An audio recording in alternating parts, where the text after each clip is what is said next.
In the powerful name of our Lord and Savior Jesus Christ. வல்லமையான இயேசு கிறிஸ்துவின் நாமத்தினாலே உங்களை யாவரையும் நாங்கள் வாழ்த்தி வரவேற்கிறோம். God has been so good to us all these years. இந்த நாட்களில் கர்த்தர் நமக்கு நல்லவராகவே இருக்கிறார். Our gracious God has brought us on the 20th day of our fasting prayer and second day of the special meetings. கிருபையுள்ள தேவன் இந்த நம்முடைய உபவாச நாளின் 20வது நாளிலே நம்மை கொண்டு வந்திருக்கிறார். அது மாத்திரமல்ல, நம்முடைய விசேஷ கூட்டத்தின் 2வது நாளிலே நம்முடைய தேவன் நம்மை கொண்டு வந்திருக்கிறார். And our God who is faithful in his promise that wherever 2 or 3 are gathered together in his name is in the midst of them. தேவன் வாக்குத்தத்தத்தில் உண்மையுள்ளவராக இருக்கிறார். அந்த வாக்குத்தத்தம் என்னவென்றால், எங்கு 2-3 பேர்கள் என் நாமத்தினாலே கூடியிருக்கிறார்களோ அங்கு நான் இருக்கிறேன் என்று சொன்ன தேவன் மத்தியிலே அவர் இருக்கிறார். How many of you believe that according to that promise our God is here tonight? எத்தனை பேர் அவருடைய வாக்குத்தத்தத்தில் உண்மையிலோ நம்மத்தில் இருக்கிறார் என்று நீங்கள் விசுவாசிக்கிறீர்கள்? Hallelujah. Hallelujah. And when God comes in our midst, he doesn't come empty-handed. தேவன் நம் மத்தியில வரும்போது ஒருபோதும் அவர் வெறுமையாய் வருவதில்லை. He doesn't come with little blessings.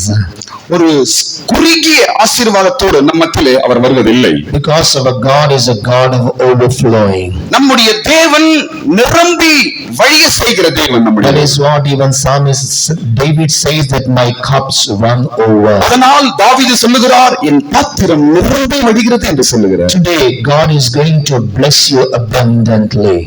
இன்றைக்கும் கூட கர்த்தர் ஒரு நிறைவான ஆசீர்வாதத்தை கொடுக்க வல்லவராய் இருக்கிறார். Today God is going to give you fullness of joy. இன்றைக்கு கர்த்தர் ஒரு நிறைவான மகிழ்ச்சி உங்களுக்கு தருவாராக. None of us are seated here by accident.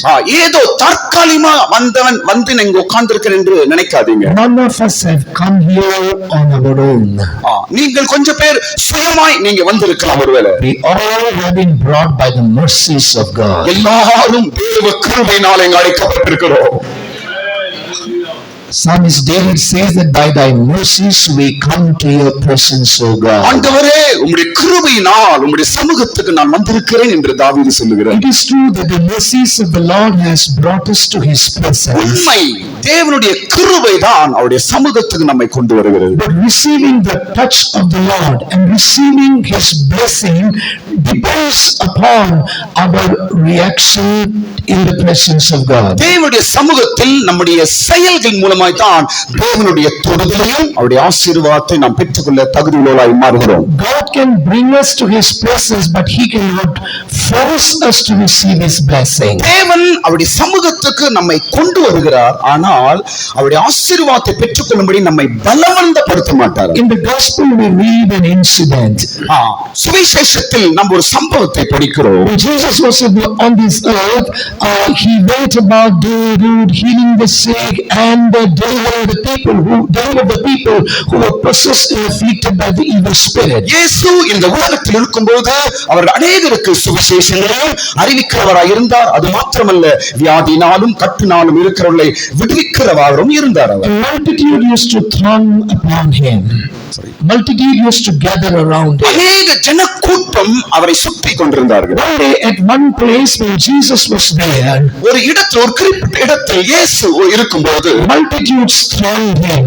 அநேக ஜனக்கூட்டம் அவரை நெருக்குகிறது. And because of the crowd, even people were falling on Jesus. அநேக ஜனக்கூட்டத்தின் மூலமாய் ஜனங்கள் எல்லாரும் இயேசுவின் மேல விழ போகிறார்கள். But all of a sudden there came a woman who was suffering from a deadly disease for 12 years. சடுதியாய் அந்த கூட்டத்தில் ஒரு பெரும்பாடு உள்ள ஒரு ஸ்திரீ இயேசுவை நெருங்கி வருகிறார். And we can see that she made her way through to Jesus. அவள் இயேசுவிடத்தில் வரும்படிக்கு அவள் பிரயாசப்படுகிறாள். And she came and touched the hem of the garment of Jesus. கிட்ட வந்து இயேசுவின் வஸ்திரத்தின் ஓரத்தை தொடுகிறார். All of a sudden Jesus turned to a disciple and asked, who touched me? உடனே இயேசு சீஷர்கள் பக்கமாய் திரும்பி, என்னை யார் தொட்டது என்று கேட்கிறார். Even disciples thought, what an illogical question Jesus is asking to us. உடனே சீஷர்கள் சொல்றாரு, என்ன இவர் இப்படி ஒரு கேள்வியை கேட்கிறார் என்று ஆச்சரியப்படுகிறார். So much of people are crowded around him. ஜனக்கூட்டம் நம்மை நெருக்கி இருக்கிறது. People are falling falling on him, ஜனங்கள் அவர் மீது விழப் போகிறார்கள். and when people are falling on him, automatically they will be touched to Jesus. ஜனங்கள் அவர் மீது விழப் போகும்போது எதிர்பாராக அவரை தொட வேண்டிய சூழ்நிலை நேரிடுகிறது. Even though when people were falling on Jesus and there were physical touch of each other, ஜனங்கள் வந்து அவரை நெருக்கி அவர் வரும்பொழுது சரீர பிரகாரமாய் அவரை தொட வேண்டியது நேரிடுகிறது. but Jesus never said that somebody has touched me. இயேசு யாரோ என்னை தொட்டார் என்று சொல்லவில்லை. But this woman did not have a physical contact with Jesus. ஆனால் இந்த ஸ்திரீயானவள் ஏதோ சரீர பிரகாரமாய் சாதாரணமாய் அவரை தொடவில்லை. If she had touched the body of Jesus, then it was a logical question, who touched me? இயேசு யார் என்னை தொட்டது என்று கேட்டால் இவர் சாதாரணமாய் தொட்டிருந்தால் அந்த கேள்விக்கு ஒரு பதில் இருக்கும். She did not touch the body of Jesus, she just touched the hem of the garment. அந்த ஸ்திரீ இயேசுவின் சரீரத்தை தொடவில்லை, அவருடைய வஸ்திரத்தின் ஓரத்தை தொடுகிறார். But still Jesus realized that somebody has touched me. ஆனால் இயேசு சொல்லுகிறார், யாரோ என்னை தொட்டிருக்கிறார். My dear ones, what I want to tell you tonight, பிரியமானவர்களே, இந்த ராத்திரி நான் ஒரு விஷயத்தை சொல்லப் போகிறேன். நான் unless and until we deliberately touch our Jesus, we cannot experience the power of God in our lives. நாம் தேவனுடைய பக்தியோடு அவரை தொடவில்லை என்றால் தேவனுடைய வல்லமையை நாம் உணர முடியாது. When other people were touching Jesus because of the push from behind, மற்ற ஜனங்கள் எல்லாம் இயேசுவை தொட்டது காரணம் என்னவென்றால் அவர்கள் ஜனக்கூட்டத்தின் மூலமாய் தள்ளப்பட்டதினால் அவர்கள் இயேசுவை தொட்டார்கள். None of their touch affected Jesus. மற்ற தொட்டவர்கள் யாரும் இயேசுவை பாதிக்கவில்லை. But this woman was not pushed by anyone. ஆனால் இந்த ஸ்திரீயோ யாராலும் தள்ளப்பட்டு வரவில்லை. She volunteered herself to touch Jesus. அவளோ சுயமாய் வந்து இயேசுவை தொட்டாள். If you are seated here to touch Jesus voluntarily, I want to tell you that tonight the power of God is going to come upon you. இந்த ராத்திரி நீ சுயமாய் ஒரு வாஞ்சியோடு இயேசுவை தொடுவாய் என்றால் ஒரு தேவ வல்லமையை நீ இந்த ராத்திரி உணர்வாய். Whenever we come to the presence of God, don't wait for someone to push us to shout hallelujah. தேவ சமூகத்துக்கு வரும்போதெல்லாம் யாரோ ஒருத்தர் நீங்க அல்லேலூயா சொல்லுங்க, ஜெபம் சொல்லுங்க என்று சொல்ற அளவுக்கு நாம் வைத்துக் கொள்ள கூடாது. Whenever we come to the presence of God, don't expect someone to say clap your hands. நாம் தேவ சமூகத்துக்கு வரும்போது மற்றவர்கள் நம்மை கை தட்டு என்று சொல்ல நாம் வைத்துக் கொள்ள கூடாது. Whether someone tells us or not, but we should volunteer ourselves to clap the hands, worship the Lord, shout hallelujah. தேவ சமூகத்துக்கு வரும்போது மற்றவர்கள் சொல்வதை காட்டிலும் நாம் தேவனை மகிமைப்படுத்தி உயர்த்தி அவரை அல்லேலூயா சொல்ல என்ற ஒரு பழக்கத்தை வைத்துக்கொள்வோம். All our act for God is deliberate act. எல்லா கிரியைகளும் தேவனிடத்தில் விடுதலை பெற்றுக் கொள்கிற கிரியைகள். But all our act for God is a deliberate act. எல்லா கிரியைகளையும் தேவன் நம்மை விடுவிக்கிற நம்ம மனப்பூர்வமாக கர்த்தரை தொடுகிறதான ஒவ்வொரு காரியங்களும் மனப்பூர்வமாய் தேவனை தொடுகிற காரியங்களா இருக்க வேண்டும். That is the time the power of God will be released. அதுதான் தேவனுடைய வல்லமையை அவரிடத்திலிருந்து புறப்பட்டவனை தொடுகிற சூழ்நிலையை மாற்றும். Tonight I want to tell you, இந்த ராத்திரி நான் ஒரு காரியத்தை சொல்ல விரும்புகிறேன். if not everyone, someone is going to experience the touch of the Lord. எல்லாரும் அல்ல, இங்கு சிலர் தேவனுடைய வல்லமையை உணரப் போகிறார்கள். And you should be that someone tonight. அந்த ஆள் நீயா இருக்க வேண்டும். And in order to experience that powerful touch of Jesus Christ, இயேசுவின் வல்லமையை தொடுகிற அனுபவம் நீ பெற வேண்டும். volunteer yourself to touch Jesus. சுயமாய் உன்னுடைய மனப்பூர்வமாய் இயேசுவை தொடுகிறவராய் மாறுவாயாக. Then the touch of the Lord will come upon you. இயேசுவின் தொடுதல் உன் மீது வரும் பொழுது you will not remain sane alone. நீ சாதாரண ஆளா இருக்க முடியாது. You will return back with a perfect deliverance and joy. நீ ஒரு பரிபூர்ண விடுதலையோடு இங்கிருந்து திரும்பி போவாய். Tonight I believe that God is going to do a definite work in the life of everyone who is going to touch Jesus. ராத்திரி நான் விசுவாசிக்கிறேன் ஒவ்வொருடைய வாழ்க்கையிலும் ஒரு நிச்சயமான தேவனுடைய தொடுதலை நீங்கள் உணரப் போகிறீர்கள். God is going to turn your morning into dancing. இந்த ராத்திரி உன்னுடைய துக்கத்தை களிப்பாய் மாற்றுகிறார். Today God is going to turn your tears into joy. இந்த ராத்திரி உன் கண்ணீரை சந்தோஷமாய் மாற்றுகிறார். God is going to turn your sicknesses into health. இந்த ராத்திரி உன் வியாதியை சுகமாய் மாற்றுகிறார். Tonight God is going to turn your weaknesses into strength. இந்த ராத்திரி உன்னுடைய பலவீனத்தை பலமாய் மாற்றப் போகிறார். Tonight God is going to turn your curse into blessing. இந்த ராத்திரி உன் சாபத்தை ஆசீர்வாதமாய் மாற்றப் போகிறார். How many of you believe that tonight I'm going to see all these things? எத்தனை பேர் விசுவாசிக்கிறீர்கள் இந்த ஆசீர்வாதத்தை நான் பெற வேண்டும் என்று விசுவாசிக்கிறீர்கள்? Lift up your hands and shout one powerful hallelujah. கரங்களை மேலே உயர்த்தி ஒரு சத்தமா ஹல்லேலூயா சொல்லுங்க. Hallelujah. Hallelujah. Yes, God has seen your lifted up hands.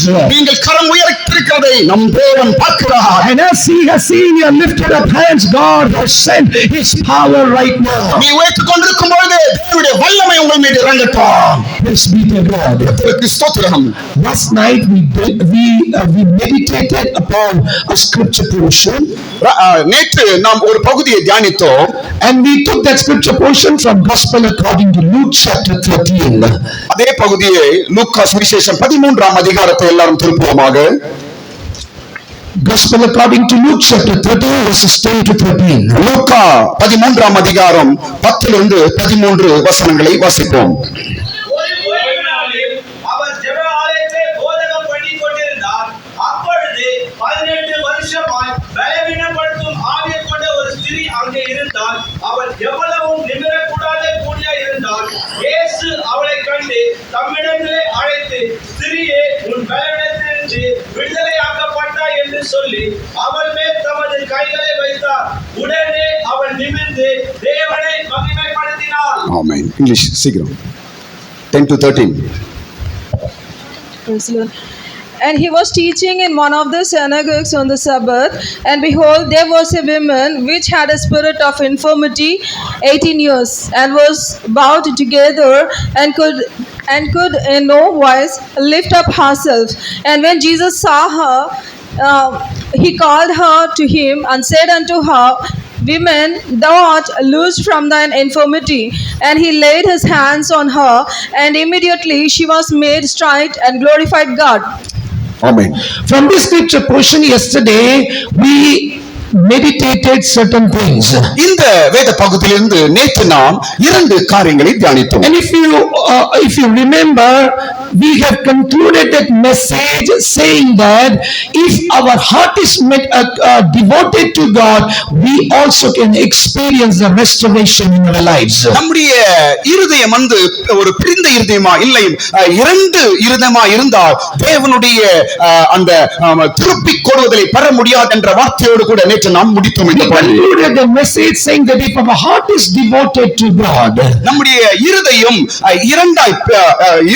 இரு பகுதியாய் பிரிந்திருக்கும் பொழுது, if our heart is completely committed to God, நம் இருதயம் முழுமையாய் தேவனிடத்தில் ஒப்புக் கொடுக்கும் பொழுது, then as this woman got the deliverance, we also can enjoy the deliverance in our இந்த life. ஸ்திரீ விடுதலை பெற்றாலோ அதே விடுதலை உங்களுக்கு உண்டு என்று வேதம் சொல்கிறது. I told you that the eyes of the Lord is running this way and that way to prove himself strong on behalf of everyone whose heart is devoted to him. தேவனுடைய சமூகத்தில் யாருடைய இருதயம் தேவனுடைய விசுவாசத்திலும் பக்தி இருக்கிறதோ அவர்கள் மீது தேவனுடைய கண்கள் இப்படி அப்படி உலாவி ஒவ்வொரு மீதும் தன் வல்லமையை உணர்த்த உறுதிப்படுத்த தேவன் வல்லவராய் இருக்கிறார். And yesterday I told you that Jesus delivered this woman from her infirmities. நேற்று நாம் பார்த்தோம் ஒரு பெரிய இந்த வியாதியிலிருந்து இயேசு அந்த ஸ்திரீயை விடுதலையாக்குறார் என்று பார்த்தோம். Jesus proved himself strong on behalf of that woman. அந்த ஸ்திரீக்காக இயேசு தன் வல்லமை உறுதிப்படுத்துகிறார். Jesus proved himself strong on behalf of that woman before Satan. இயேசுவுக்கு முன்பாய் அந்த ஸ்திரீக்காக தேவன் தன் வல்லமை உறுதிப்படுத்துகிறார். I don't know how many of you had a question in your mind. எத்தனை பேர் உங்களுடைய மனதிலே இவ்விதமான கேள்வியை இருக்கிறது என்று நான் கேட்கிறேன். How Jesus could understand that this woman was a devoted woman. எப்படி இயேசு இந்த ஸ்திரீ ஒரு தெய்வீகமான ஸ்திரீ என்று அந்த ஸ்திரீ எப்படி இயேசு கண்டுபிடிக்கிறார் இருக்கிறார்? Because when Jesus proved himself strong on behalf of that woman, then he should have seen her heart devoted to God. இயேசு அவளை தொட்டு சுகமாக்கும் வேளையிலே அவள் இயேசுவிடத்தில் திரும்ப மனப்பூர்வமாய் திரும்பி இயேசுவை விசுவாசிக்கிறவளாய் மாறுகிறாள். அவள் What was that in that woman which made Jesus understand that her heart is committed to God? எந்த காரியம் இயேசுவை அந்த மகள் விசுவாசம் உள்ளோ என்று உணர்ந்து கொள்ள எந்த காரியம் உதவி செய்கிறது? She was sick not for one day, not for 1 year. She was in that state for 18 years. ஏதோ ஒரு வருடமோ ஒரு மாதமோ அந்த ஸ்திரீ வியாதியா இல்லை, கிட்டத்தட்ட அவர் 38 வருடமா வியாதியா இருக்கிறார். And that was not an ordinary deformity in the body. அந்த சரீரத்திலே அத்தனை ஆண்டு காலமா வியாதியா இருப்பது ஒரு சாதாரண விஷயம் அல்ல. That was an acute deformity in her body. அவருடைய சரீரத்தில் ஒரு மிகவும் பாதிக்கப்படத்தக்க ஒரு வியாதியா இருந்தது. Despite her acute deformity in the body, she did not better to go to the synagogue every Sabbath. Even though she was having the acute deformity in her body, even though she had the deformity in her body for 18 years, 18 வருஷம் அவளுக்கு அந்த வியாதி இருந்தாலும் கூட that deformity did not stop her from going to the synagogue every Sabbath. அந்த பிரச்சனை, இந்த வியாதி அவளை தேவ சமூகத்துக்கு தொடர்ந்து போவதை தடுத்து நிறுத்தவில்லை. 18 years she went to that synagogue. 18 வருடமாய் அவள் தேவாலயத்துக்கு போய் கொண்டிருக்கிறாள். We might think that somehow on that particular Sabbath she would have got a message that Jesus was going there. நம்ம நினைக்கலாம், நம்ம அங்க அவள் அந்த ஆலயத்துக்கு போகும்போது இயேசு வருகிற செய்தி அவள் அறிந்திருக்கலாம் என்று நாம் நினைக்கலாம். Yes, that is possible if she was living today. ஏனென்றால் அவள் இன்றைக்கு உயிரோடு இருந்தால் அதன் உண்மை என்ன நினைக்கலாம். Because we have today advanced technologies. இன்றைக்கு அந்த நாட்களை காட்டிலும் நமக்கு அதிகமான டெக்னாலஜி உள்ள நாட்கள் நாம் வாழ்ந்து கொண்டிருக்கிறோம். In those days there was no mobile to send SMS. அந்த நாட்களிலே எந்த மொபைலும் மெசேஜ் அனுப்பவும் எந்த மொபைலும் இல்லை. In those days there was no WhatsApp to send the messages saying that, oh dear sister, please come to church because today Jesus is coming here. அந்த நாட்கள் எந்த வாட்ஸ்அப் குரூப்பும் இல்லை. ஏனென்றால் சிஸ்டர், இன்றைக்கு சர்ச்சுக்கு இயேசு வருகிறார், நீங்கள் வாருங்கள் என்று வாட்ஸ்அப் மெசேஜ் அனுப்புவதற்கு அந்த நாட்கள் அப்படி ஒரு சௌகரியம் இல்லை. Today there are so many Christians who regularly remain absent in the church. Regularly remain absent in the church. அநேக கிறிஸ்தவ சபையிலே தொடர்ந்து அவர்கள் சபைக்கு வருவதை தவிர்க்கிறார்கள். But all of a sudden if they receive a message that some famous preacher and some healing miracle doing person is coming, immediately they will rush to the church. ஆனால் இன்றைக்கு ஒரு விசேஷமான பாஸ்டர் வருகிறார், ஒரு அற்புதம் செய்கிற ஒரு பாஸ்டர் வருகிறார் என்று கேள்விப்பட்டால் அன்றைக்கு தான் சபைக்கு ஓடி வருகிறார்கள். This woman did not receive any SMS like that. அந்த நாட்களில் இந்த ஸ்திரீயோ அப்படி ஒரு எஸ்எம்எஸ் அப்படி ஒரு செய்தியோ அவள் கேட்கவில்லை. She did not know Jesus was going that day there. ஆனால் அந்த நாட்களில் இயேசு வருகிறார் என்பது கூட அவளுக்கு தெரியாது. But she was regular to the synagogue every Sabbath. அந்த ஸ்திரீயோ அந்த பஸ்கா நாட்களிலே தேவனுடைய ஆலயத்துக்கு போவதை அவள் ஒழுக்கமாய் வைத்திருந்தாள். My dear brothers and dear sisters, Jesus realized that this woman's heart is totally devoted because despite all her physical deformity, she is regularly attending the synagogue. இயேசு அறிகிறார், இந்த ஸ்திரீ தொடர்ந்து தேவனுடைய ஆலயத்துக்கு வருகிறவள் என்று அவர் அறிந்து அவளை சந்திக்கிறார். அவர் Even tonight the eyes of Jesus is searching such kind of people. இந்த ராத்திரி இயேசுவின் கண்கள் அப்படி உள்ள ஒரு மனிதர்களை, அப்படி உள்ள தேவ பிள்ளைகளை இயேசுவின் கண்கள் தேடிக் கொண்டிருக்கிறது. You may not have the physical deformities to stop you from coming to these meetings. நாட்களிலே ஒரு சரீர பலவீனம் ஏதாவது தேவனுடைய சமூகத்துக்கு வர முடியாம அவனை தடுக்கிறதா? There are so many opposition in your lives.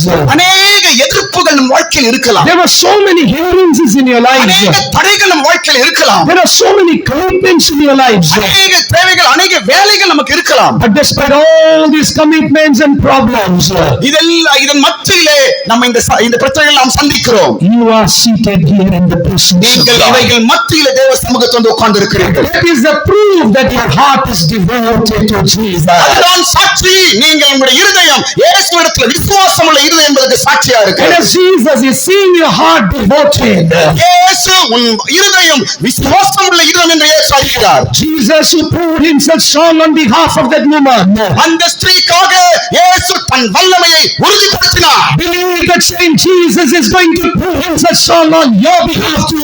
அதே இயேசு இன்றைக்கு உனக்காக உன் பட்சமாக அவருடைய வல்லமையை உறுதிப்படுத்த வல்லவராய் இருக்கிறார். Tonight Jesus is going to perform a miracle in your life. இந்த ராத்திரி இயேசு தன்னுடைய அற்புதத்தை உன் வாழ்க்கையிலே உறுதிப்படுத்த வல்லவராய் இருக்கிறார். It doesn't matter what infirmity you have in your life. பிரச்சனை எதுவா இருந்தாலும் சரி, It doesn't matter what deformity you have in your life. வியாதி எதுவா இருந்தாலும் சரி, But Jesus is going to do great things for you. ஆனால் இயேசு பெரிய வல்லமையான காரியத்தை செய்ய வல்லவராய் இருக்கிறார். Hallelujah. Hallelujah. So now we saw the good aspect of this woman. இதுவரைக்கும் அந்த ஸ்திரீயை குறித்து ஒரு நல்ல விஷயங்களை நாம் பார்த்தோம். What is that good aspect? என்ன அந்த நல்ல விஷயங்கள்? She was bound for 18 years. இவள் 18 வருடமாய் கட்டப்பட்டிருந்தார். She had acute deformity in her body. அவருடைய சரீரத்திலே ஒரு குறிப்பிட்ட பெரிய வேதனை உள்ள சரீரமாய் இருந்தது. It was very hard for her to walk. It was very hard for her to walk. What? It was very hard for her to walk. அவளுக்கு நடப்பதற்கு கடினமாய் இருந்தது. But still, she made it a point to go to the synagogue. ஆனாலும் அவள் தேவாலயத்திற்கு போவதை அவள் மிகவும் விரும்பி செய்து கொண்டிருக்கிறார். This is the good aspect of that woman. இவைகளெல்லாம் அந்த ஸ்திரீயின் வாழ்க்கையில காணப்படுகிற ஒரு நல்ல விஷயங்கள். But now I would like to speak certain negative aspect of that woman. இப்பொழுது நான் அந்த ஸ்திரீயின் வாழ்க்கையில சில சில சில எதிர்ப்பான சில விஷயங்களை நான் பேச போகிறேன். There are 4 aspects of that woman. 4 விஷயங்கள் அந்த ஸ்திரீயின் வாழ்க்கையில் இருக்கிறது. First of all, the Bible says she was the daughter of Abraham. முதலாவது வேதம் சொல்லுகிறது அந்த ஸ்திரீ ஆபிரகாமின் குமாரத்தி என்று சொல்லப்படுகிறது. It means she was a believer woman. அது அர்த்தம் என்னவென்றால் அவள் ஒரு சபையின் விசுவாசி என்று அர்த்தமா இருக்கிறது. She was not an ordinary woman. அவள் ஒரு சாதாரண ஸ்திரீ அல்ல. Daughter of Abraham means a believer. ஆபிரகாமின் குமாரத்தி என்றால் ஒரு விசுவாசியை காண்பிக்கிறார். She was a believer. அவள் ஒரு விசுவாசியா இருக்கிறார். Secondly, even though she was a believer but still bound with the spirit of infirmity for 18 அவள் ஒரு years. விசுவாசியா இருந்தாலும் அவள் ஒரு பெரிய ஒரு வியாதியின் கட்டினால அவள் இன்னும் கட்டப்பட்டிருக்கிறாள். Thirdly, she was bound by Satan himself. மூன்றாவது இந்த விசுவாசியாக இந்த ஸ்திரீ சாத்தானினால் கட்டப்பட்டிருக்கிறார். Fourthly, she was unable to make herself straight. நான்காவது இந்த ஸ்திரீ தன்னை நிமிர செய்ய முடியாமல் இருக்கிறார். Tonight, I want you to examine, are we in such a state in the இந்த presence of ராத்திரி God? நான் சொல்லுகிறேன், நீங்கள் உங்களை ஆராய்ந்து பார்க்கும்படி அவ்விதமான ஒரு நிலவரம் உனக்குள்ளே இருக்கிறதா என்பதை நீங்கள் ஆராயும்படி நான் சொல்லுகிறேன். For how many years she was bound? For how many years she was bound?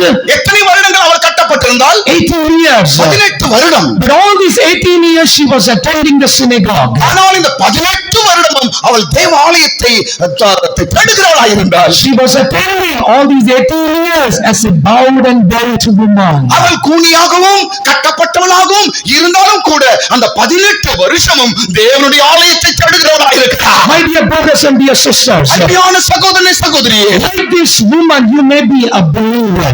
இந்த ஸ்திரீயை போல நீங்களும் விசுவாசியா இருக்கிறீர்கள். You may be attending all the church meetings without fail. ஒருவேளை நீங்கள் எந்த எந்த தடையில்லாமல் எல்லா ஆலயங்களும் எல்லா கூட்டங்களையும் நீங்கள் பங்கு கொள்வதாக இருக்கலாம். But the question is, are you attending the meeting being bowed?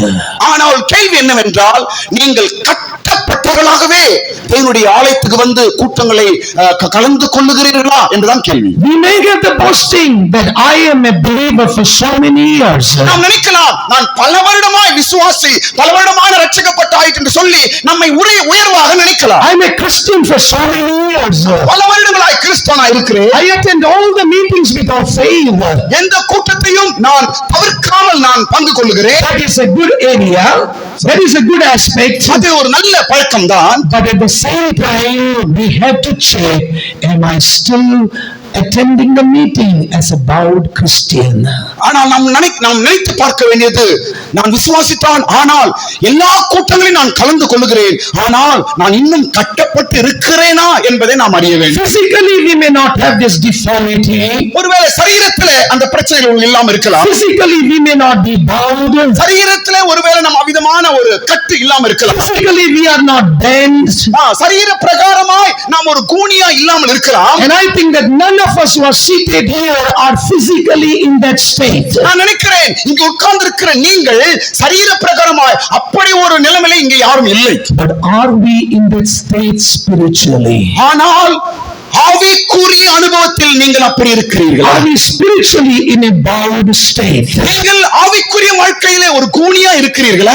If even though we are in a bowed state, but remember our Jesus is here tonight to deliver us from that bowed situation. ஆவிக்குரிய வாழ்க்கையிலும் கூட அந்த கூனியின் அனுபவத்தில் இருந்தாலும் இந்த ராத்திரி இயேசுவை விடுவிக்கிறார். Jesus never desired that we should remain spiritually bowed in a situation. நம்முடைய இயேசு நாம் ஆவிக்குரிய வாழ்க்கையில ஒரு கூனியா இருப்பதை அவர் ஒருபோதும் விரும்புவதில்லை. Jesus was pleased with the bowed situation. இயேசு அந்த கட்டப்பட்ட அனுபவத்தை விரும்பவில்லை. Jesus would never have called that woman to heal her. Jesus would never have called that woman to heal her. இயேசு அவளை சுகமாக்கும்படி அழைக்கவில்லை. It means Jesus never desires that any one of us should remain spiritually bowed. இயேசு ஆவிக்குரிய பிரகாரமாய் ஒருவரும் அவிதமான ஒரு கூனியாகவோ கட்டப்பட்டவளாய் இருப்பதை இயேசு விரும்பவில்லை. Jesus wants that everyone should stand straight in our spiritual lives. நம்முடைய ஆவிக்குரிய வாழ்க்கையிலே நிமிர்ந்து நிற்பதை இயேசு விரும்புகிறார். Even though this woman was bowed, அந்த ஸ்திரீ கட்டப்பட்டவளாய் இருந்தாலும் கூட, do you think that she had no desire to be straight? She had no desire to be straight. நீங்க நினைக்கலாம் அவள் கூனியா இருந்தாலும் கூட அவள் நிமிர வேண்டும் என்று ஒரு ஆசை இல்லாமல் இருந்தாலோ? Do you think that she never tried to make herself straight? அவள் நிமிர்ந்து நிற்க விரும்பவில்லை என்று நீங்க நினைக்கிறீர்களோ? No, she had a desire to be straight. இல்லை, அவள் நிமிர வேண்டும் என்ற ஆசை உள்ளவளாய் இருந்தாள். She even tried to make herself straight. அவள் தன்னை நிமிரும்படிக்கு அவள் பிரயாசப்பட்டிருக்கிறாள். That's the reason the Bible says she was unable to make herself straight. அதனால் தான் வேதம் சொல்லுகிறது அவளை நிமிர செய்ய முடியாமல் அவள் இருந்தாள் என்று சொல்லுகிறது. It means she tried her best to make herself straight. அவள் தன்னை குறித்து அதிகபட்சமாய் அவள் பிரயாசப்பட்டு இருக்கிறாள் என்று சொல்லுகிறது. But by herself she could not make herself straight. அவள் தனக்கு தானாகவே தன்னை நிமிர செய்ய முடியாமல். My dear ones, I want to ask you a question. பிரியமான தேவ பிள்ளைகளே, நான் உங்களை பார்த்து ஒரு கேள்வி கேட்க விரும்புகிறேன். If you realize that you are in a bowed state, நீங்கள் ஒரு கட்டப்பட்ட நிலவரத்தில் இருக்கிறேன் என்று நீங்கள் நினைக்கிறீர்களா? would you like to continue in that state tonight? அதே நிலவரத்தில் நீங்கள் தொடர்ந்து போக வேண்டும் என்று நினைக்கிறீர்களா? Or like this woman, when you realize that I am bowed, would you like to make yourself straight? இல்லை என்றால் ஸ்திரியை போல உங்களை நீங்களே நிமிர செய்ய வேண்டும் பிரயாசப்படுகிறீர்களா? I think that many a times you try to make yourself straight. நான் நினைக்கிறேன் நீங்கள் உங்களை நீங்களே நிமிர செய்து கொள்ள பிரயாசப்பட்டிருப்பீர்கள் என்று. But the more you tried, the more you failed. எத்தனை முறை நீ பிரயாசப்பட்டாலும் அத்தனை முறை நீ தோல்விப்பட்டிருக்கலாம். But don't be discouraged. ஆனாலும் கலங்காதே. We have a Jesus who is able to make us straight. நம்மை நிமிர செய்கிற ஒரு ஆண்டவராக இயேசு உண்டு. As Jesus did not send that woman bowed, அந்த ஸ்திரீயை கூனியாகவே திரும்பி அனுப்பவில்லை. that was the last day that she came bowed there. அவர் கூனியாய் வந்த இயேசு கிட்ட வந்த அதுவே கடைசி நாளாய் இருந்தது. After that she was never again bowed. அந்த ஸ்திரீ மறுபடியும் கூனியாய் மாறவே இல்லை. I want to tell you today, இன்றைக்கு நான் உனக்கு ஒரு வார்த்தை சொல்ல விரும்புகிறேன். this is the last day that you have come bowed in the presence of Jesus. தேவ சமூகத்தில் நீ வந்திருக்கிற பிரச்சனையோடு வந்திருப்பது இதுவே கடைசி நாளாய் இருக்கட்டும். No more you will be about straight. நீ உன் வாழ்க்கையிலே கூனியா இருப்பதில்லை. Where you fail to make straight, உன்னை நீ நிமிர செய்வாயாக. where you fail to make yourself straight, அந்த இடத்துல உன்னை நிமிர முடியாமல் நீ தோற்று போனாயோ, Jesus is going to make you straight. அதே இடத்துல இயேசு உன்னை நிமிர செய்ய போகிறார். Which is impossible with you, is possible with Jesus. உன்னால முடியாத இயேசு செய்து காண்பிப்பார். And if you believe that tonight, I will go straight from the presence of Jesus. சில பேர் நினைக்கிறார்கள், இன்றைக்கு நான் நிமிர்ந்து தான் இங்கிருந்து போக போகிறேன். If you believe, can you put your hands together and give glory to Jesus? எல்லா கரங்களை தட்டி இன்றைக்கு நான் நிமிர்ந்து போகிறேன் என்ற விசுவாசத்தோட கரங்களை தட்டுங்க. The power of Jesus is going to touch you. தேவ வல்லமை உன்னை தொட போகிறது. I don't know in what state you are bound. I don't know in what state you are bound. யாரும் இந்த இடத்துல கூனியாகவோ இருப்பதை நான் விரும்பவில்லை. Maybe because of sickness you are bound. நீங்கள் வியாதியினால கட்டப்பட்டிருக்கலாம். Maybe because of your problems you are bound. பிரச்சனையினால நீங்கள் கூனியா இருக்கலாம். But today Jesus is going to remove everything from your lives. இந்த ராத்திரியே எல்லா பிரச்சனைகளிலிருந்தும் உங்களை விடுதலையாக்க போகிறார். Hallelujah! Hallelujah. How will you know that you are bound? நீங்கள் கட்டப்பட்டு இருக்கிறீர்கள் என்பதை எப்படி கண்டுபிடிக்கிறது? கூனியா இருக்கிறது. கூனியா இருப்பதை எப்படி கண்டுபிடிப்பது? How will you know that we are spiritually in a bowed or bent state? நம்முடைய ஆவிக்குரிய அனுபவத்தில் நாம் கூனியா இருப்பதை நாம் எப்படி கண்டுபிடிப்பது? You know, the anonyms of bent is straight up. Anonyms, the opposite word of bent is straight up. கூனியா இருப்பது அதன் எதிர்ப்பதம் என்னவென்றால் நிமிர்வது. Stand straight. நிமிர்ந்து நிற்பது. And according to English idioms, the meaning of standing straight is. ஆங்கில பதத்திலே நிமிர்ந்து நிற்பது என்பது என்ற வார்த்தை என்ன பதமா இருக்கிறது? There are so many meanings for this word straight up. நிமிர்ந்து நிற்பது என்பது ஆங்கிலத்தில் பல அர்த்தங்களை கொடுக்கிறது. But I just want to highlight two meanings and want to be true tonight. இரண்டு விஷயங்களை நான் உங்களுக்கு முன்பாக வைக்க விரும்புகிறேன். The meaning of standing straight is having confidence in our life. நிமிர்ந்து நிற்பது என்பதை நம்முடைய வாழ்க்கையில நம்பிக்கையும் விசுவாசத்தையும் காண்பிக்கிறது. Secondly, standing straight means having courage in our lives. நிமிர்ந்து நிற்பது நம்முடைய வாழ்க்கையில ஒரு தைரியத்தை கொடுப்பதை காண்பிக்கிறது. It is true that you have been attending the church for so many years. பல வருடங்களாய் நீங்கள் ஒருவேளை சபையை தொடர்ந்து அட்டெண்ட் செய்கிறவர்களா இருக்கலாம். You are a believer for so many years. பல வருடமாய் நீங்கள் விசுவாசியா இருக்கலாம். You profess yourself to be a child of God for so many years.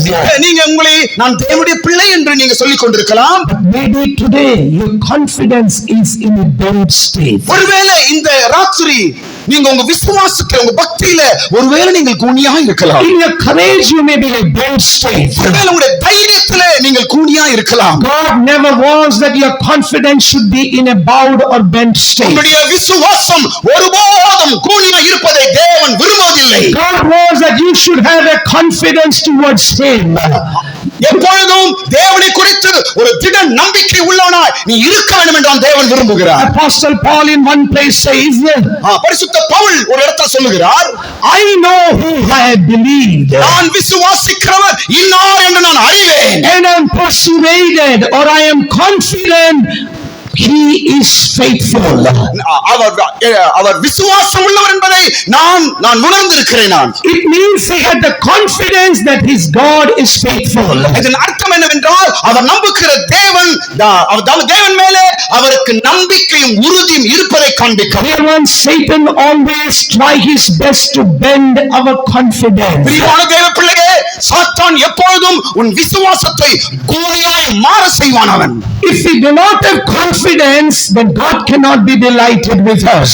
நமக்கு அந்த விசுவாச நம்பிக்கை இல்லை என்றால் தேவன் நம் மீது மகிழ்ச்சியா இருக்க முடியாது. And that is what the devil wants in our lives. இதுதான் சாத்தான் நம்முடைய வாழ்க்கையில விரும்புகிறான். Devil wants that we should always be having a bound confidence. சாத்தான் எப்பொழுதும் உன் ஆவிக்குரிய வாழ்க்கையில் விசுவாசத்தை நீ கூனியா இருக்க வேண்டும் என்று விரும்புகிறான். I want to ask you, would would you like to return back with a bowed confidence?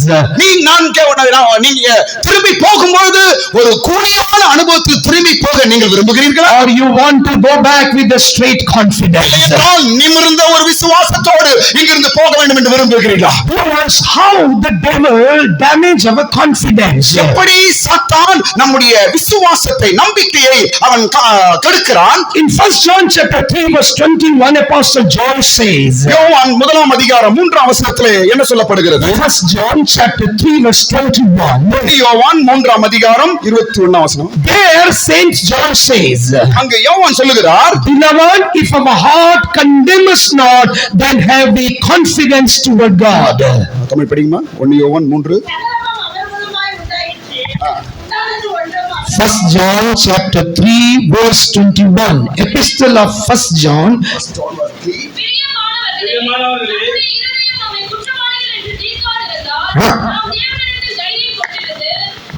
Yes, if our heart does not condemn us, நம்முடைய இருதயம் நம்மை குற்றப்படுத்தாமல் இருந்தால் we have confidence towards God. நம்முடைய தேவன் மீது நாம் நம்பிக்கை உள்ளவர்களாக இருப்போம். தைரியமாய் இருப்போம். We can go to the presence of God with great confidence. தேவ சமூகத்தில் நாம் தைரியம் உள்ளவர்களாக இருப்போம். As I told you about that woman, அந்த ஸ்திரீயை குறித்து நான் முன்ன சொன்னது போல, she was regularly going to the synagogue. அந்த ஸ்திரீ தொடர்ந்து தேவ ஆலயத்துக்கு போகிறவளாய் இருக்கிறாள். But she was in a bench seat. ஆனால் அவள் ஒரு கூனியா இருக்கிறாள். Like that woman, you may be regularly coming to the presence of God. அந்த ஸ்திரீயை போல நீங்களும் கூட தொடர்ந்து சபைக்கும் ஆலயங்களுக்கும் போகிறவளாய் இருக்கலாம். But still have no confidence towards God. ஆனால் இன்னும் தேவன் மீது ஒரு விசுவாசமும் நம்பிக்கையும் தைரியமும் இல்லாமல் இருக்கலாம். In order to make us lose our confidence towards God, the devil condemns our heart. தேவன் மீது இருக்கிற விசுவாசத்தை கெடுக்கும்படிக்கு சாத்தான் நம்முடைய நம்பிக்கையை கெடுக்க பார்க்கிறான். Devil comes and whisper in our ears our past failures, our past mistakes. எப்பொழுதும் சாத்தான் நம்முடைய பழைய தோல்விகளையும் பழைய பிரச்சனைகளும் நமக்கு முன்பாய் கொண்டு வந்து கொண்டே இருப்பான். By whispering our past failures and mistakes, the devil will condemn our heart, saying, "You are not worthy to go to the presence of God." எப்பொழுதும் அந்த பழைய தோல்வி பிரச்சனைகளை நமக்கு முன்பாய் கொண்டு வந்து நீ கடவுளுக்கு முன்பாய் போக தகுதி இல்லை என்று சொல்லி நம்முடைய நம்பிக்கை விசுவாசத்தை கெடுப்பான். It doesn't matter how much you pray, God will not hear your prayer. நீங்க எவ்வளவு ஜெபித்தாலும் அந்த நிலவரத்திலே நம்முடைய ஜெபங்கள் கேட்கப்படுவதில்லை. My dear ones, do not listen to the lies of the devil. எந்த பிரியமான தேவ பிள்ளைகளே, சாத்தானின் பொய்யான வார்த்தைகளுக்கு நீங்கள் செவி கொடுக்காதீர்கள். You might have heard about Martin Luther. ஒருவேளை இந்த வேளையிலே நீங்கள் மார்ட்டின் லூத்தரை குறித்து நீங்கள் He கேள்விப்பட்டிருக்கலாம். was a great reformer and pioneer of the Pentecostal movement. அந்த நாட்களிலே இந்த ரிஃபார்ம் அதாவது புராட்டஸ்டன்ட் அனுபவத்தை கொண்டு வருவதற்கு இந்த மார்ட்டின் லூத்தர் அதிகமாய் பிரயாசப்பட்டார். He gave one statement. அவர் ஒரு வாக்கு கொடுக்கிறார். And today I just want to tell that statement to you.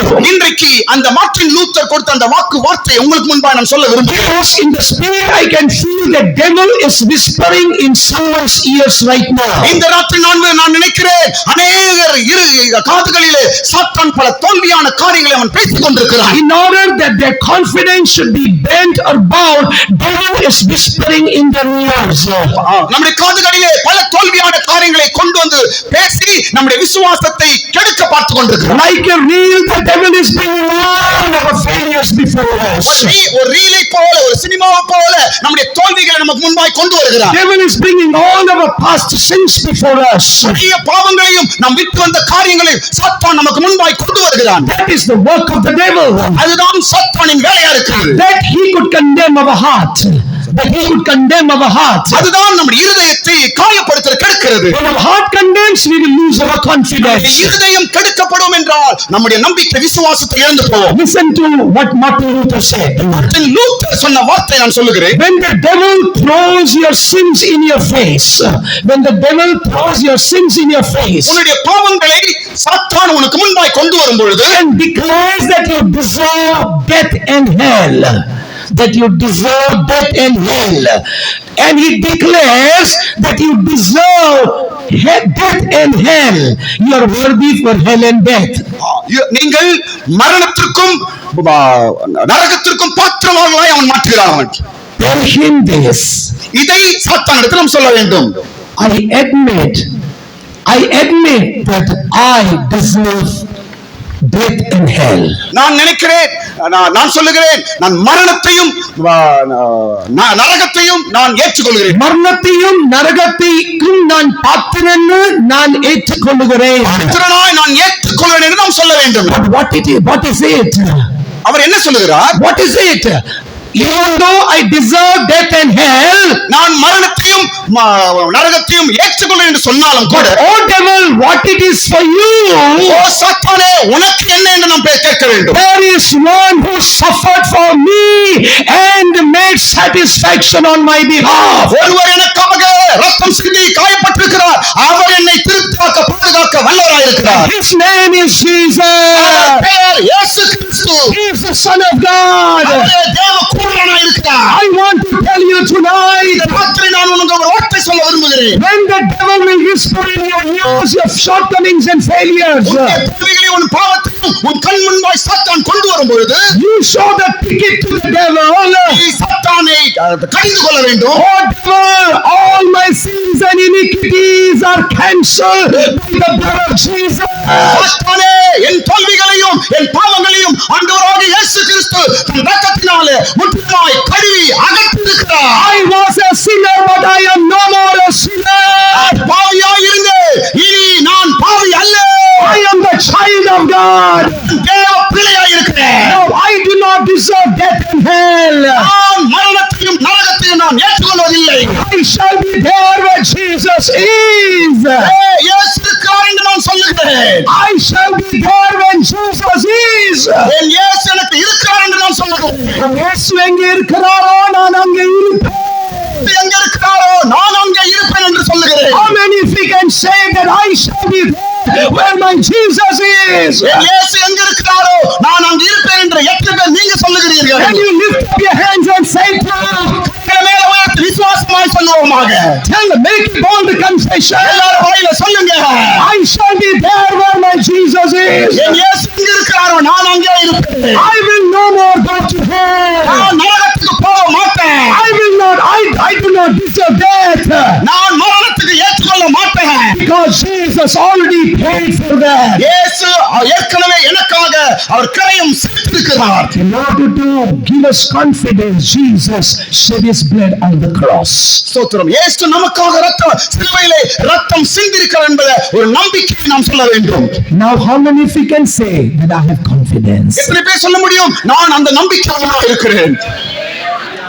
You might have come here with less confidence, with no confidence. ஒருவேளை விசுவாசம் இல்லாமல் விசுவாச குறைவோடு நீ வந்திருக்கலாம். தைரியம் இல்லாமல் நீங்க வந்திருக்கலாம். But as I told you, நான் சொன்னது போல Jesus shed his blood to give you confidence. இயேசு நமக்கு தைரியம் கொடுக்கவே அவர் ரத்தம் சிந்திருக்கிறார். By his blood, your bent state has been restored. அவருடைய ரத்தத்தினாலே உன்னுடைய கூனியா இருக்கிற அனுபவங்கள் எல்லாம் நிமிர செய்யப்படும். Now your confidence is no more bent. உன்னுடைய தைரியம் இனி கூனியாய் மாறுவதில்லை. Now your confidence is faith in the presence of God. உன்னுடைய தைரியம் தேவ சமூகத்தில் பலமாய் இருக்கட்டும். Now in what all area we need confidence? எந்தெந்த இடங்களில் நமக்கு தைரியம் வேண்டும் என்பதை நான் சொல்ல போகிறேன். Mainly 3 areas we need confidence. 3 இடங்களில் நமக்கு தைரியம் தேவை. First, the confidence of God with us. முதலாவது தேவன் நம்மோடு இருக்கிறார் என்ற ஒரு தைரியம் வேண்டும். Secondly, confidence that God can do no harm to me. இரண்டாவது என் தேவன் எனக்கு ஒருபோதும் தீமை செய்ய மாட்டார் என்ற ஒரு தைரியம் இருக்க வேண்டும். Confidence of God's providence for me. மூன்றாவது தேவன் எனக்கு எல்லாம் செய்வார் என்ற ஒரு தைரியம் இருக்க வேண்டும். God does not want that we should have confidence in all these things. இந்த 3 காரியங்களிலும் நாம் தைரியம் உள்ளவர்களாய் இருப்பதை சாத்தான் விரும்புவதில்லை. God doesn't want that we should have the confidence of God's presence with us. தேவ சமூகம் நம்மோடு இருக்கிறது என்ற ஒரு உணர்வை நாம் உணர்வோடு இருப்பது சாத்தான் விரும்புவதில்லை. And in order to create that situation, அந்த சூழ்நிலையை உருவாக்கும்படிக்கு, in order to destroy our confidence, அந்த தைரியத்தை கெடுக்கும்படிக்கு, there will be so many problems around us. சாத்தான் பல பிரச்சனைகளை நம்மை சுற்றி கொண்டு வருகிறான். And then like Gideon, we ask ask God. கிதியோனை போல நாம் தேவனிடத்தில் கேட்போமாக. We will be seated in the presence of God. நாம் தேவ சமூகத்தில் உட்கார்ந்து இருந்தாலும் When we say that God is with you, child of God, தேவன் நம்மோடு இருக்கிறார் என்று நாம் கேட்டாலும் கூட immediately you will say like Gideon. உடனே நாம் சொல்லுகிறோம், நாம் கிதியோனை போல சொல்லுகிறோம். One day when Gideon was threshing the wheat in the wine press, ஒரு நாள் கிதியோன் அந்த திராட்சை ஆலையிலே அவன் திராட்சை ரசத்தை செய்து கொண்டிருக்கும் பொழுது he was threshing the wheat, கோதுமையை அவன் போரடித்துக் கொண்டிருக்கும் பொழுது the angel of God appeared there. ஒரு தேவ தூதன் அங்கு வெளிப்படுகிறார். And seeing him, the angel of God said, அந்த அவன் பார்க்கும்போது தேவ தூதன் சொல்லுகிறார், God is with you, mighty man of valor. பலவானே, கர்த்தர் உன்னோடு இருக்கிறார் என்று சொன்னான். In our colloquial language, Gideon would have said, நம்முடைய சாதாரண வார்த்தையில கிதியோன் ஒருவேளை இப்படி சொல்லி இருக்கலாம், போப்பா இந்த மாதிரி பிரசங்கம் ரொம்ப கேட்டிருக்கிறேன். போப்பா இது போல எவ்வளவு கேட்டாச்சு. எல்லா பாஸ்டர்ஸும் வரும்போதெல்லாம் சொல்லுவாங்க, கர்த்தர் உன்னோடு கூட இருக்கிறார். எல்லா பாஸ்டரும் வரும்போது கர்த்தரும் கூட இருக்கிறார், கர்த்தரும் கூட என்று எல்லாரும் சொல்றாங்க. அப்படிதான். அவருக்கு வேலையே கிடையாது. அவருக்கு வேலையே கிடையாது. அதனால அவங்க சொல்லுவாங்க, சும்மா இல்லப்பா இதெல்லாம் ரொம்ப கேட்டிருக்கிறேன். அதனால அவங்க சொல்றாங்க, இதெல்லாம் ரொம்ப கேட்டாச்சு, சும்மா இருப்பா அப்படின்றாங்க. Gideon said the same thing to the angel. தேவ தூதனிடத்துல கிதியோன் ஒருவேளை இப்படி சொல்லி இருக்கலாம், சும்மா இருப்பா, கர்த்தர் எங்களோடு கூட இல்லை. சும்மா இருப்பா, கடவுள் என் கூட இல்லை. கர்த்தர் எங்களோடு கூட இருந்தா இதெல்லாம் வந்திருக்குமா? கர்த்தர் என்னோடு கூட இருந்தா இவைகள் எல்லாம் வந்திருக்குமா? இந்த வியாதி வந்திருக்குமா? வியாதி வந்திருக்குமா? இந்த பிரச்சனை வந்திருக்குமா? பிரச்சனை வந்திருக்குமா? என்னுடைய வாழ்க்கையில் தோல்வி வந்திருக்குமா? வாழ்க்கையில தோல்வி வந்திருக்குமா? கர்த்தர் இல்லை. Don't we say like that? அப்படி ஒருபோதும் சொல்லாதீங்க. Don't we say like that? Sometimes we also say that. நம் சில வேளைகள் நாமும் அப்படிதான் சொல்லுகிறோம். Maybe publicly you don't say that. வெளிப்படையா ஒருவேளை நீங்க சொல்லாம இருக்கலாம். And now I am saying that, dear brothers and sisters, God is with you. சொல்றது போல பிரியமான சகோதரனே சகோதரியே, கர்த்தர் உன் கூட இருக்கிறார் என்றது போல. Some of you may be silently within your heart say, சும்மா இருங்கப்பா. அநேகர் நீங்க மனசுக்குள்ள சொல்லலாம், ஆடா கேட்டு கேட்டு போச்சு, சும்மா இருப்பா அப்படின்னு சொல்லலாம் நீங்க. No, God is with us. இல்லை, கர்த்தர் உங்களோடு இருக்கிறார். Because God has given us the promise. கர்த்தர் நமக்கு வாக்கு பண்ணியிருக்கிறார். I will be with you till the end of the world. கடைசி வரைக்கும் நான் உன்னோடு இருப்பேன் என்று ஆண்டவர் வாக்கு கொடுத்திருக்கிறார். God is faithful in his promises. அவருடைய வாக்கிலே தேவன் உண்மையுள்ளவராய் இருக்கிறார். Let us believe that God is with us. தேவன் நம்மோடு இருக்கிறார் என்பதை விசுவாசிப்போமாக. Now how many of you can boldly say that my God is with me? எத்தனை பேர் நீங்க தைரியமாய் சொல்லலாம், தேவன் என்னோடு இருக்கிறார்? Don't think that we have problems so God is not there. நிறைய பிரச்சனைகள் எனக்கு வருகிறது, கர்த்தர் என் கூட இல்லை என்று நாம் சொல்லக்கூடாது. Don't ever say that. அப்படி சொல்லக்கூடாது. Sometimes God puts problems in our lives. நேரங்களில் கர்த்தர் சில பிரச்சனைகளை நமக்கு அனுமதிக்கிறார். To prove that I am with you and no problems can overcome you. அவர் உறுதிப்படுத்துகிறார் என்னவென்றால், நான் உன்னோடு இருக்கிறேன் என்பதை உறுதிப்படுத்தும்படி அனுமதிக்கிறார். The promise of God says, தேவனுடைய வாக்கு என்ன சொல்லுகிறது? when you go through the water, it will not drown you. தண்ணீரை கடக்கும் போதும் அவைகள் உன்மீது புரளுவதில்லை. When you go through the fire, it will not quench you. It will not போகும், நீ அக்கினியால் பற்றிக்கப்படுவதில்லை. because I am there with you. நான் உன்னோடு இருக்கிறேன். God of Shadrach, Meshach, and Abednego is with us. Shadrach, Meshach, ஆபேத்நேகோவின் தேவனாகிய நான் உன்னோடு இருக்கிறேன். God of Daniel, I am with you. தானியேலின் தேவன், நான் உன்னோடு இருக்கிறேன். Don't look at your problems and be afraid. பிரச்சனைகளை பார்த்து பயப்படாத. Don't look at the problems and think that I am not there with you. பிரச்சனைகளை பார்த்து நான் உன்னோடு இல்லை என்று நீங்கள் நினைக்காதீர்கள். தேவன் உன்னோடு இல்லை என்று நினைக்காதீங்க. Secondly, இரண்டாவது, we should have a confidence that God can never do any harm to me. இரண்டாவது, கர்த்தர் எனக்கு ஒருபோதும் தீமை செய்ய மாட்டார் என்ற ஒரு நம்பிக்கை இருக்க வேண்டும். I heard so many Christians. நான் அநேக கிறிஸ்தவர்கள் நான் கேட்டிருக்கிறேன், என் கர்த்தரும் என்னை கைவிட்டார், கர்த்தர் என்னை கைவிட்டார், என் கர்த்தரும் நம்பிக்கை துரோகம் செஞ்சிட்டார், கர்த்தர் எனக்கு நம்பிக்கை துரோகம் செய்துட்டார், கர்த்தர் எனக்கு ரொம்ப தீமை செஞ்சிட்டார். கர்த்தர் எனக்கு ரொம்ப தீமை செய்துட்டார். God can never do any harm to us. தேவன் ஒருபோதும் தீமை செய்கிறவர் அல்ல. This is the work of the devil, that we should lose our confidence. நம்முடைய தைரியத்தை கெடுக்கும்படிக்கு இவைகள் எல்லாம் சாத்தான் செய்த காரியம். Look at Job, what was his confession? யோபு பாருங்க என்ன அறிக்கை செய்கிறார். Job chapter 13 verse 15 it is written. யோபு 13ஆம் அதிகாரம் 15ஆம் வசனத்தில் என்ன சொல்லப்படுகிறது? I don't think my God will slay me or my God will kill me. என் தேவன் என்னை என்னுடைய தேவன் எனக்கு தீமை செய்வார்னு எனக்கு நம்பிக்கை இல்லை. என் தேவன் எனக்கு தீமை செய்வார் என்ற நம்பிக்கை எனக்கு இல்லை. அவர் என்னுடைய உயிரை எடுக்குவார் எனக்கு நம்பிக்கை இல்லை. என் உயிரை அவர் எடுப்பார் என்ற நம்பிக்கை எனக்கு இல்லை. Can you read the verse? 13:15. 13:15. என்னை கொன்று போட்டாலும் அவரில் நம்பிக்கையாய் இருப்பேன். Okay, in Tamil like that, but in English it is written 13:15. Thou hast slain me, yet will I trust in him, but I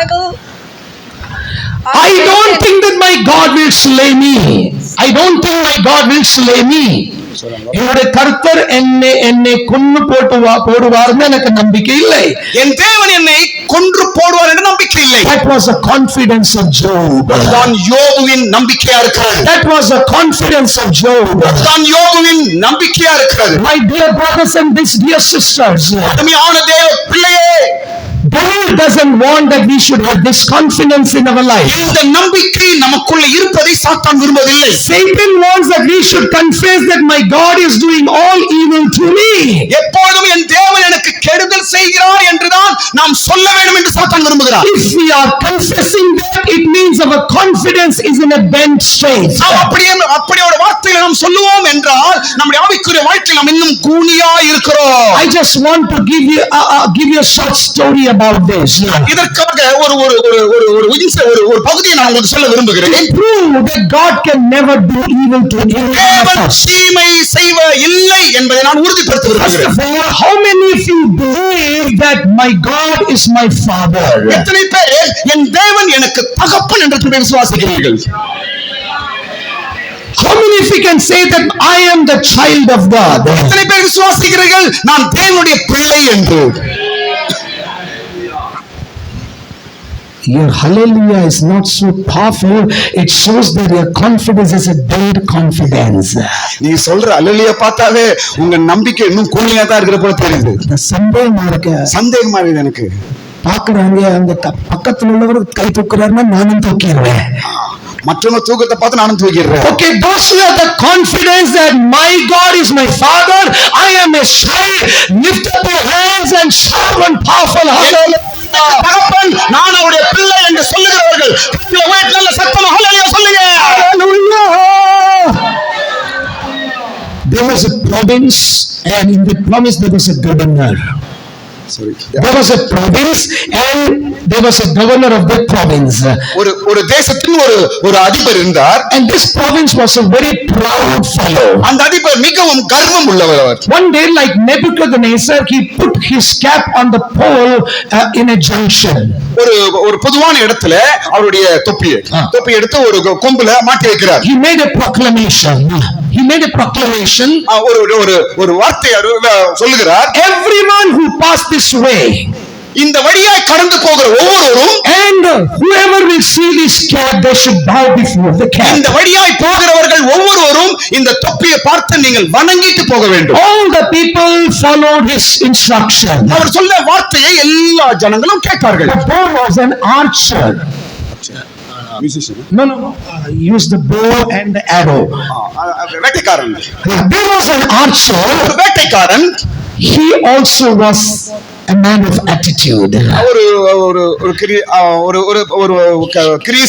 He never wanted to bow before a cap. அவன் எந்த மனுஷனுக்கு அந்த தொப்பிக்கு முன்பாய் அவன் வணங்க விரும்பவில்லை. So whenever he passed that way, he never bowed before the cap. அந்த வழியாய் அவர் போகும்போதெல்லாம் அந்த மனுஷன் தொப்பியை பார்த்து வணங்குறதே கிடையாது. This was reported to the governor. இந்த காரியம் கவர்னருக்கு சொல்லப்பட்டது. Governor made him arrest. அந்த கவர்னர் அந்த வேட்டைக்காரனை கைது செய்கிறார். And he appointed a day.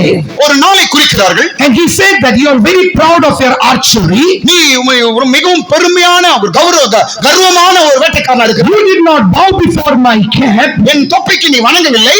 For today I give you one chance. இன்றைக்கு நான் உனக்கு ஒரு தருணத்தை கொடுக்கிறேன். And if you fail in that task, you will be put to death. அந்த விஷயத்திலே நீ தோற்று போடுவாய் என்றால் உன்னை நான் சிறையில் அடைப்பேன். What was the task? என்ன அந்த போட்டி? He had a son. He had a son. அந்த அதிபருக்கு ஒரு மகன் இருந்தான். And he brought that son also.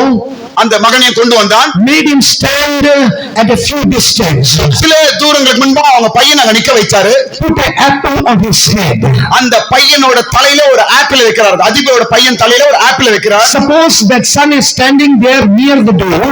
அந்த கதவு கிட்ட அந்த பையன் நிற்கிறார் வெச்சுக்கங்க. Archer is standing here. அந்த வேட்டைக்காரன் இங்க நின்று கொண்டிருக்கிறான். The king said that now you pull your string and hit that apple. அந்த அதிபர் இந்த வேட்டைக்காரன் சொல்லுகிறார், என் பையனோட தலையில இருக்கிற அந்த ஆப்பிள உன்னுடைய அம்புனால அடிக்க வேண்டும். This archer pulled the string.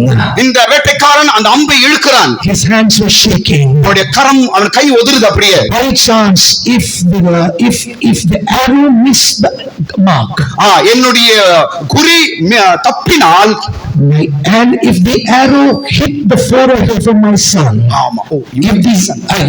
archer, ஆர்ச்சரோட சன், ஓகே, அங்க நிக்கிற பையன் வந்து அந்த வேட்டைக்காரனோட பையன், அவன் தலையில ஆப்பிள் வைக்கிறாரு. அதிபர் சொல்லுகிறார், நீ கரெக்டா அந்த ஆப்பிள் அடிக்கணும்னு. இப்ப அந்த வேட்டைக்காரன் அந்த வில்ல அதிகம் நல்லா இழுக்கிறான், கையெல்லாம் உதிருது. கொஞ்சம் மிஸ் ஆனா அவன் பையனோட தலைக்கு அடிபடும். அது if that arrow missed the mark, it would hit his forehead and the son would be gone. அந்த அம்பு குறி தவறும் என்றால் இந்த வேட்டைக்காரனோட பையன் பலியாவான். The son saw that the hand of the father was shaking. அந்த பையன் பார்க்கறான், அப்பா கை உதிருத பார்க்கறான். From there the son shouted. அங்கிருந்து பையன் சத்தம் போடுகிறான், Daddy, don't worry. அப்பா பயப்படாதீங்க. You just release the arrow. அப்பா நீங்க பயப்படாதீங்க, அம்ப தைரியமா விடுங்க. Don't worry, you release the arrow. பயப்படாதீங்க, அம்ப விடுங்க. Hearing the shout, the brave shout of the son, மகனோட சத்தத்தை கேட்ட தகப்பன், he released the arrow. அம்பை விட்டான். It straight hit the apple. The father went and hugged the son and asked the question. அப்பா ஓடி போய் மகனை கட்டி பிடித்து கேள்வி கேட்கிறார். My son, when I was afraid to release the arrow, மகனே, நான் உன் தலைமையில இருக்கிற ஆப்பிளுக்கு அந்த அம்பை விடுவதற்கு நான் பயந்தேன். why you were so confident? எப்படிப்பா தைரியமாய் சொன்ன? He said, Daddy, I know who you are. நீ யார் என்று எனக்கு தெரியும். I know you are my father. எனக்கு தெரியும் நீ என் தகப்பன் என்று. Know that you can never miss the mark. எனக்கு தெரியும் நீ குறியை தவற மாட்டீர். I know that you can never kill me. எனக்கு தெரியும் நீ என்னை கொல்வதில்லை. That son was so confident of his father. மகன் தகப்பனை குறித்து மிகவும் தைரியமுள்ளவனாய் இருந்தான். Our heavenly father is not like that archer. நம்முடைய தகப்பன் அவ்விதமாய் விடுவதல்ல. He is much more faithful. அந்த வேட்டைக்காரனை காட்டிலும் மேலானவன் நம்முடைய தேவன். Much more powerful. நம்ம வல்லமை மிகுந்தவன். He will never do any harm to us. ஒருபோதும் நமக்கு தீமையை அனுமதிக்க மாட்டான். Oh, never say that my God is doing harm to me. என் தேவன் எனக்கு தீமை செய்வார் என்று இனி எப்பொழுதும் சொல்ல வேண்டாம். In this day, if you have confessed this, இது வரைக்கும் நீங்கள் அப்படியாய் அறிக்கை செய்ய வேண்டும்.